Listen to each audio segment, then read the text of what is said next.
आज हमारे बीच उपस्थित है the young dynamic IPS officer Shri Mridul Kachhawa sir, जो कि राजस्थान के भरतपुर डिस्ट्रिक्ट के जिला पुलिस अधीक्षक है। आज का हमारा इंटरव्यू यूपीएससी के सभी एस्पायरेंट को प्रेरित करेगा। सर का व्यक्तित्व ही ऐसा है कि उनके बारे में जब बातें हम जानेंगे तब पता चलेगा कि एक आईपीएस ऑफिसर की ज़िंदगी कैसी होती है, उनके कार्य कैसे होते हैं। सर, मैंने जब आपके बारे में पढ़ा, मुझे पता चला कि आपका जो कार्य है वो हर एक कदम पे क्रांतिकारी रहा है। एक कदम, चाहे वो चंबल की घाटी में से अपराध मुक्त करवाना हो या भ्रष्टाचार को नाबूद करना हो, आपका प्रत्येक कदम क्रांतिकारी रहा है। नमस्कार सर, सबसे पहले हमारे दर्शकों को आपका परिचय कराएं। नमस्कार, मेरा नाम मृदुल कछावा है। मैं मूलतः राजस्थान के बीकानेर ज़िले में एक छोटा कस्बा है गंगा शहर, वहाँ का रहने वाला हूँ। वर्तमान में मेरी फैमिली, सारा परिवार, हम लोग जयपुर में रहते हैं। वर्ष 2015 बैच का मैं आईपीएस हूँ और वर्तमान में जिला पुलिस अधीक्षक भरतपुर के तौर पर पदस्थापित हूँ। सर, आपका एजुकेशन क्या रहा है? मेरा बेसिक एजुकेशन जो शुरुआत में रहा वो गंगा शहर में ही एक स्कूल था, विद्या निकेतन। वहाँ मैंने 4वीं-5वीं क्लास तक अपनी शिक्षा प्राप्त की। उसके बाद में पिताजी का ट्रांसफ़र जयपुर हुआ, तो जयपुर आकर के आगे की शिक्षा जो मेरी रही 12वीं क्लास तक, वो केंद्रीय विद्यालय क्रमांक 1 जो जयपुर में था, वहाँ मेरी शिक्षा मैंने वहाँ प्राप्त की। उसके बाद में ग्रेजुएशन बीकॉम मैंने कॉमर्स कॉलेज राजस्थान यूनिवर्सिटी से किया। बीकॉम ग्रेजुएशन करने के उपरांत masters of international business MIB वो मैंने राजस्थान यूनिवर्सिटी से पोस्ट ग्रेजुएशन की एक डिग्री प्राप्त की। साथ ही साथ इन दोनों ग्रेजुएशन और पोस्ट ग्रेजुएशन के साथ में पैरेलली CA और CS दोनों कोर्सेज जो हैं वो मैंने पूरे किए। ये मेरा एजुकेशनल बैकग्राउंड है। ओके सर, और आपने यूपीएससी कब पास की सर?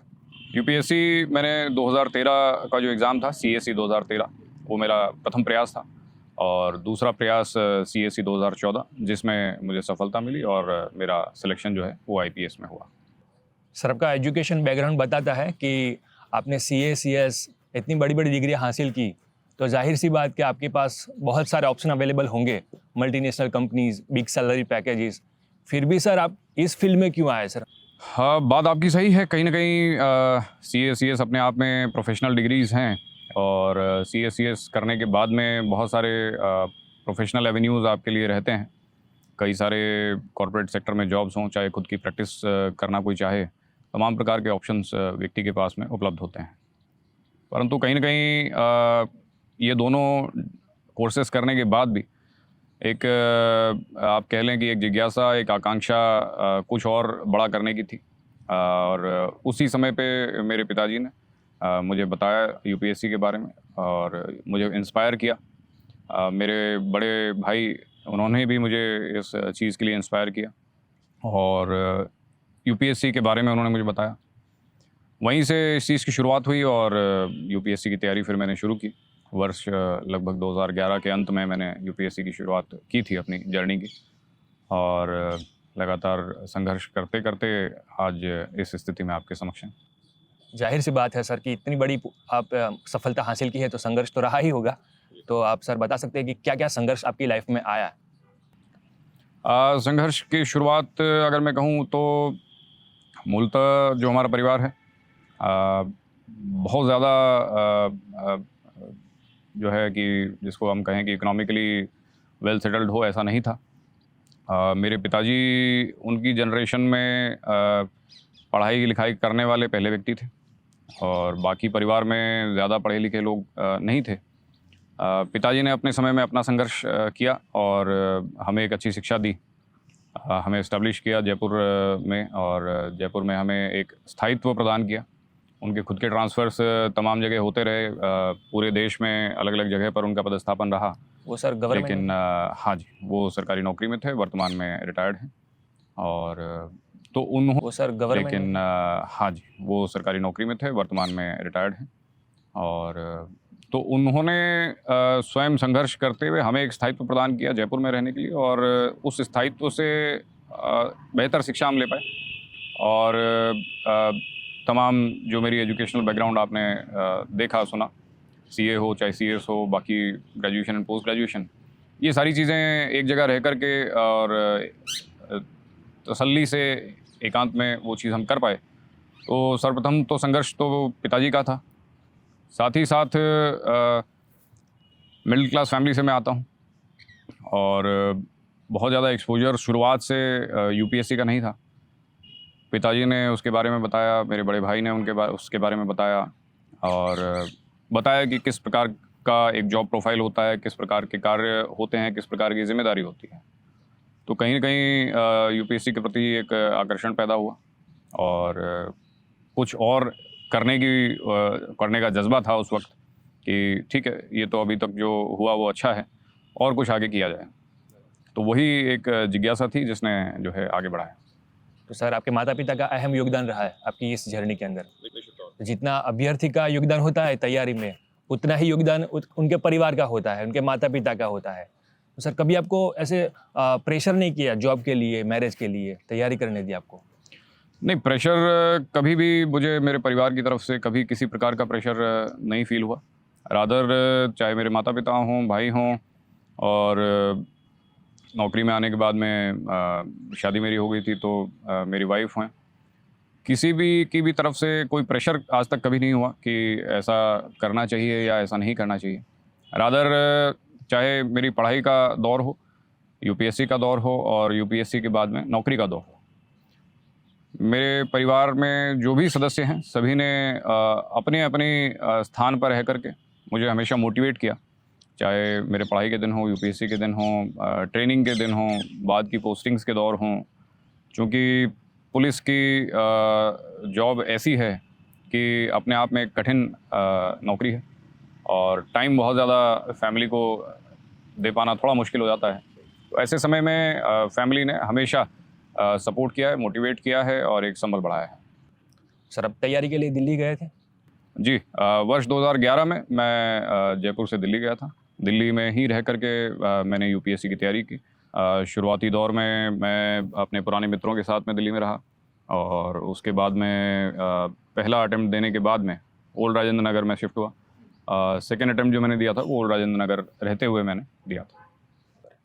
सर, आप बहुत फिट दिख रहे हैं। तो यूपीएससी की तैयारी के वक्त आप फिजिकली फिट रहने के लिए क्या करते थे? शुरुआत से मैं स्पोर्ट्स में रहा हूँ, चाहे स्कूल हो या कॉलेज। कॉलेज में रहते हुए मैंने हमारे कॉलेज को बास्केटबॉल टीम में मैं शामिल रहा और कॉलेज को रिप्रेजेंट किया यूनिवर्सिटी गेम्स में और अन्य प्लेटफॉर्म्स पे। तो स्पोर्ट्समैनशिप जब आप एक बार लाइफ में एंटर कर जाते हैं तो वो एक हैबिट आपकी बन जाती है कि कुछ ना कुछ स्वयं को फिट रखने के लिए आप समय और ज़रिया खोज ही लेते हैं। तो यूपीएससी से पहले तक तो लगातार स्पोर्ट्स में थे ही थे। यूपीएससी के दौरान भी एक बैलेंस डाइट और कहीं ना कहीं आधा पौन घंटा 1 घंटा का वर्कआउट किसी भी प्रकार का, चाहे आप सिंपल रनिंग कर लें, कोई एक गेम खेल लें या फिर आसपास कोई पार्क हो वहाँ कोई एक्टिविटी, फिजिकल एक्टिविटी इस प्रकार की कर सकें जो आपको फिट रखे। फिट रहना इसलिए भी महत्वपूर्ण है कि उससे आपका पढ़ाई का फोकस, आपका जो एकाग्रता है वो बनी रहती है। और सर, कहते हैं कि great powers come with great responsibilities. तो सर, आपके पास इतनी बड़ी जिम्मेदारी है एक जिला के एसपी के तौर पे। तो सर, पावर्स तो सबको जानने की इच्छा रहती है, पर मैं सबसे पहले पूछूंगा सर कि जिम्मेदारियां क्या क्या रहती है एक एसपी के तौर पर? डेफिनेटली अच्छा सवाल है। जब भी एक एस्पिरेंट के तौर पे हम यूपीएससी की जर्नी शुरुआत करते हैं, साधारणतया जो चीज़ें हमें आकर्षित करती हैं उस दौर में वो बत्ती वाली गाड़ी या बड़ा घर, ऑफिस, इस तरह की चीज़ें सामान्यतः हमें आकर्षित करती हैं और कहीं ना कहीं एक जो पावर इस नौकरी में आने के बाद मिलती है वो भी सामान्यतः हर एस्पिरेंट को आकर्षित करती है। परंतु उसके साथ साथ ये जानना भी महत्वपूर्ण है कि तमाम पावर्स जो आपके पास होती हैं उनसे कहीं ज़्यादा रिस्पॉन्सिबिलिटीज़ इस नौकरी में आपके ऊपर, आपके कंधों पर होती हैं। उदाहरण के तौर पर आपका जब भी पदस्थापन जिला पुलिस अधीक्षक के तौर पे, चूँकि मैं आईपीएस में हूँ तो उसी के बारे में बात करूँगा। तो जिला पुलिस अधीक्षक होने के नाते पूरे ज़िले की कानून व्यवस्था की, अपराध पे रोकथाम की जिम्मेदारी आपके कंधों पर होती है। आमजन जो हैं उनकी अपेक्षाएं, आकांक्षाएं आपसे बहुत ज़्यादा होती हैं। आमजन अपनी पीड़ा लेकर के, आप अपनी समस्याएं लेकर के आपके पास आता है और बहुत उम्मीद के साथ आता है। आप सोच के देखिए कि ग्रामीण क्षेत्र का एक व्यक्ति जिसकी कोई समस्या है, कोई पीड़ा है, वो सवेरे गांव से चलता है, किसी बस में किराए पे बैठ करके और एसपी ऑफिस तक आता है या थाना कचहरी तक, कहीं तक भी जाता है, तो उस व्यक्ति के साथ न्याय करना, उसकी जो समस्या है उसका समाधान करना, ये एक बड़ी जिम्मेदारी होती है। और उस व्यक्ति को न्याय मिल पाए सही समय पे, ये एक चैलेंज होता है नौकरी का। इसके अलावा विभिन्न प्रकार के चैलेंजेस भी होते हैं काम करने के दौरान। आपके विभिन्न प्रकार के लॉ एंड ऑर्डर होते हैं, कानून व्यवस्था से रिलेटेड मुद्दे होते हैं, अपराध पे रोकथाम एक बड़ी जिम्मेदारी होती है। तो ये सारी जिम्मेदारियां जब आप देखते हैं, वो नौकरी में आने से पहले उन चीज़ों को इमेजिन कर पाना मुश्किल होता है। जब व्यक्ति यूपीएससी की जर्नी करके और नौकरी में जब आता है, तो फिर रियलाइज़ करता है कि शक्तियों के साथ साथ जिम्मेदारियां भी बहुत ज़्यादा हैं। और सर, मैंने पढ़ा था कि आपने जहाँ भी रहे पोस्टिंग पे, वहाँ पे अपराध पे कंट्रोल, अपराधियों पे कंट्रोल आपका रहा है वहाँ से। जब से आप चंबल में थे, धौलपुर थे, तो सब सुरक्षित महसूस करते हैं सर। हमारे पास आपके कुछ इंटरेस्टिंग फोटोग्राफ्स हैं, तो सर उनके बारे में कुछ बता सके आप कि उनके पीछे की कहानी क्या थी? ये सर। मेरा पहला जो फील्ड पदस्थापन था एज एसपी के तौर पे, वो ज़िला धौलपुर में रहा। और ये जो तस्वीर आपने दिखाई, ये मेरी धौलपुर की टीम की एक तस्वीर है। और एंटी डकैती ऑपरेशंस जब हम करते थे, तो उसमें स्वयं फील्ड में जाकर के निकलना, और जो आम तौर पे जिसको जाना जाता है कि चंबल के बीहड़, उनमें हमारी टीम के साथ में हम लोग निकलते थे। और कॉम्बिंग ऑपरेशन के दौरान की एक तस्वीर है, बसई डांग एक क्षेत्र है, उसके आसपास की ये तस्वीर है, इसमें मेरी पूरी टीम शामिल है। और इसी अवसर पे मैं ये भी कहूँगा कि सफलता जो होती है, जो कहानियाँ जो बाद में बनती हैं, उसमें योगदान केवल मेरा नहीं है, या वो अचीवमेंट या वो उपलब्धि केवल मेरी नहीं है। इस टीम का प्रत्येक सदस्य जो मेरे साथ में वहाँ बैठा है, वो जो है सब लोग मिलकर के एक परिवार के तौर पे हमने वहाँ पे काम किया। जहाँ पर भी जनरली मेरी पोस्टिंग रही है, मेरा प्रयास ये रहता है कि एक टीम भावना से सभी लोग काम करें। क्योंकि पुलिसिंग एक व्यक्ति का कार्य नहीं है, एक व्यक्ति उसको सक्सेसफुल नहीं बना सकता है, ये एक पूरी टीम होती है। पूरी टीम साथ मिलकर के कंधे से कंधा मिला करके जब आगे बढ़ती है, तो निश्चित तौर पे सफलता मिलती है, और कहीं ना कहीं आमजन उसकी प्रशंसा भी करता है। ये सर, ये भी एक फोटोग्राफ है ये।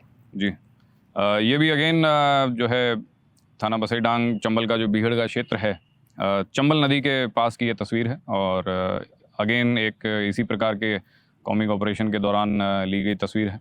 और जो है इसमें जो हमारी क्यूआरटी टीम उस वक्त हुआ करती थी, उसके सदस्य हैं। एक सब इंस्पेक्टर हमारा कैलाश जो उस वक्त हमारे साथ में था, वो भी शायद इस तस्वीर में है। तो अगेन यही टीम थी जिन्होंने जो है उस वक्त अच्छा काम किया। सबने मिलकर के अपराध पर रोकथाम लगाने में हम सफल रहे, और काफ़ी अच्छी उपलब्धियां जो है उस वक्त, उस दौर में धौलपुर पुलिस ने अर्जित की। सर, ये आपका ये फोटोग्राफ्स है जी, तो सर ये क्या सर कहानी बताता है, क्या सीन है इसका?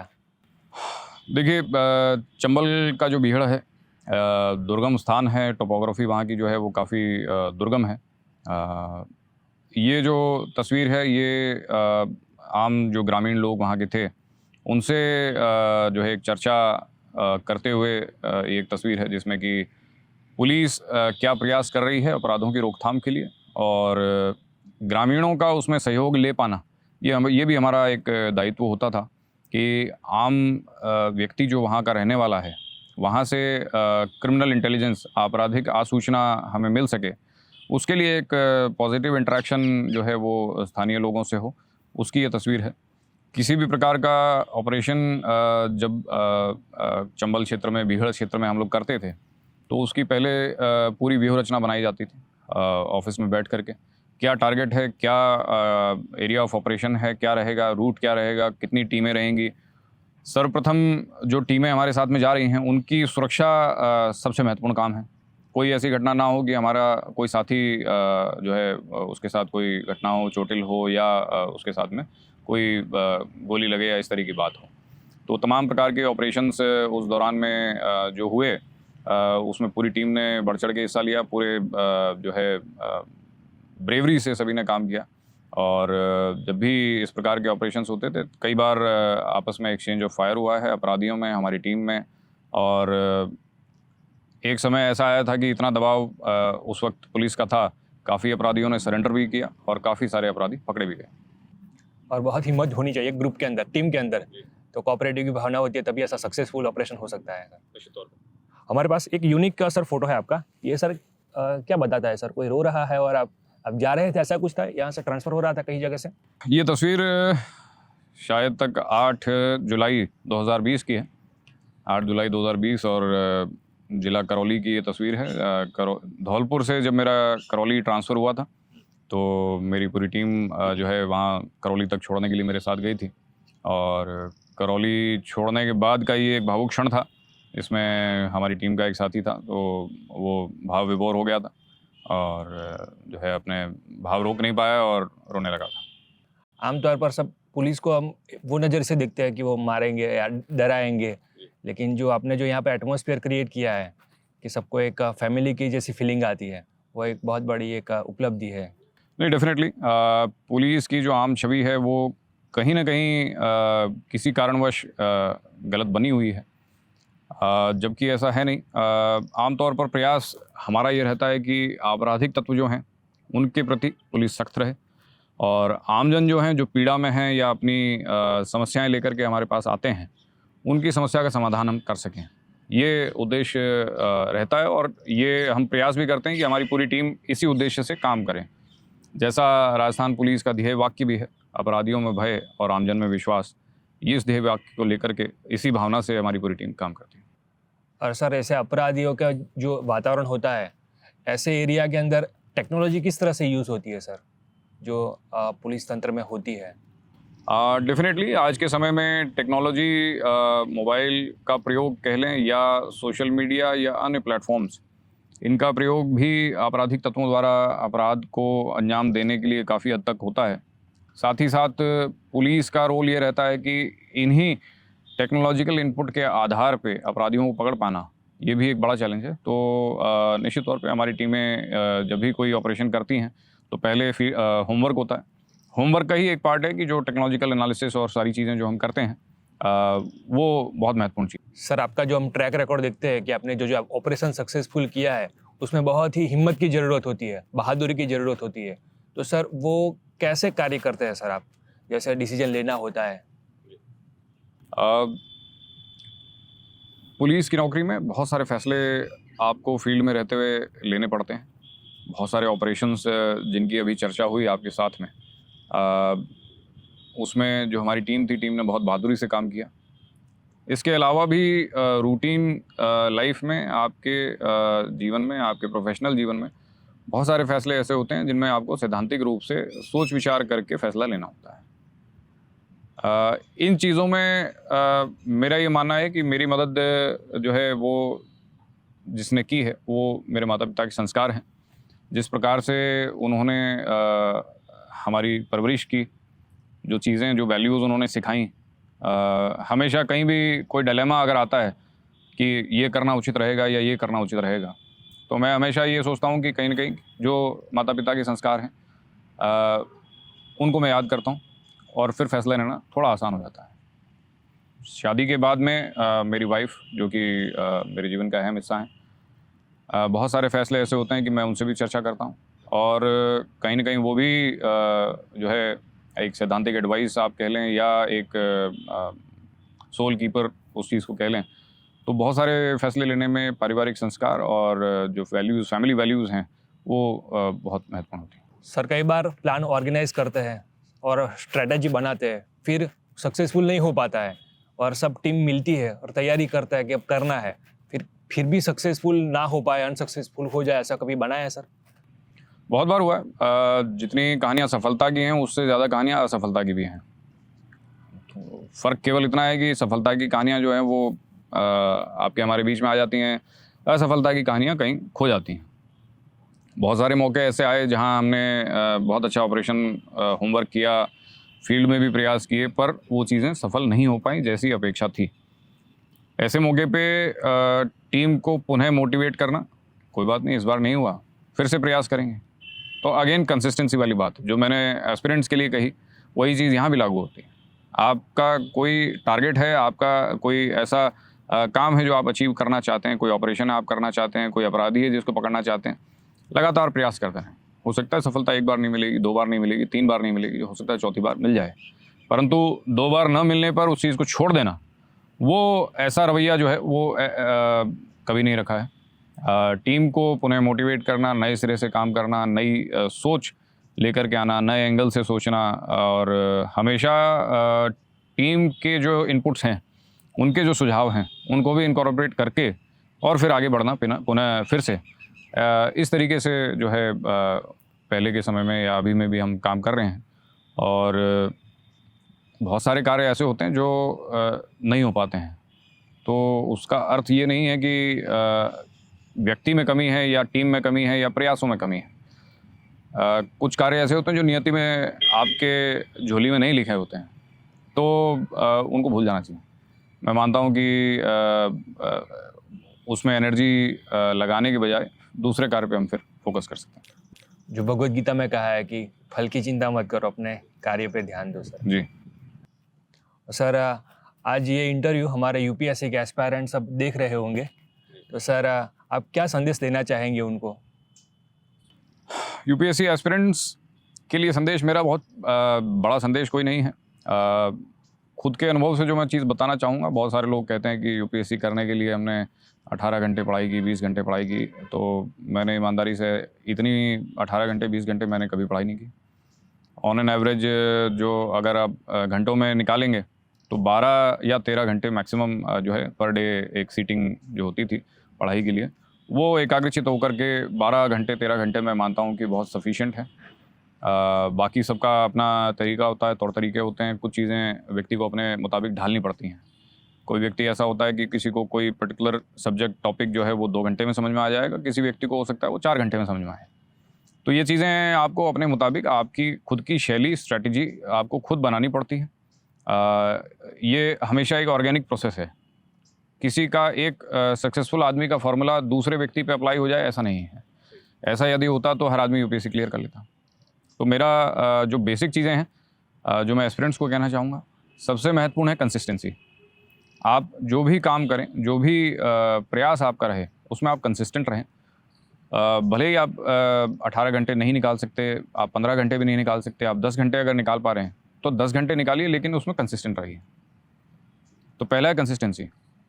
दूसरा अगर हम बात करें तो बहुत बड़ी एक जो है कैरेक्टर में आवश्यकता होती है यूपीएससी करने के लिए, या फॉर दैट मैटर कोई भी कॉम्पिटिटिव एग्ज़ाम हो। पेशेंस, धैर्य की बहुत आवश्यकता है। बहुत बार होता है आप पहला प्रयास करेंगे, हो सकता है उसमें असफलता मिले, आप दूसरा प्रयास करेंगे, हो सकता है असफलता मिले। यूपीएससी एग्ज़ाम की प्रणाली इस तरीके की है कि आप प्रीलिम्स क्लियर करते हैं, आप मेंस क्लियर करते हैं, हो सकता है आप इंटरव्यू क्लियर ना करें तो आपको बैक टू ज़ीरो आना पड़ता है। आपको फिर से प्रीलिम्स देना पड़ेगा, फिर से मेंस देना पड़ेगा, अगर मेंस नहीं हुआ तो फिर से प्रीलिम्स पे आप आ जाएंगे। तो पेशेंस बहुत ज़्यादा आवश्यक है। पेशेंस और कंसिस्टेंसी अगर आप में होगी, ये 2 वैल्यूज़, तो मैं मानता हूँ कि कहीं ना कहीं आप ना केवल यूपीएससी बल्कि जीवन में भी सफल होंगे। धन्यवाद सर। Thank you. आज हमारे एस्पायरेंट को आपने बहुत ही प्रेरित किया, और आपका यह इंटरव्यू सबको प्रेरणा देता रहेगा, और आगे ऐसे आप जैसे शौर्य वाले और फिट एनर्जेटिक आईपीएस ऑफिसर देश को मिलते रहेंगे। धन्यवाद sir. Thank you very much. नमस्कार, धन्यवाद।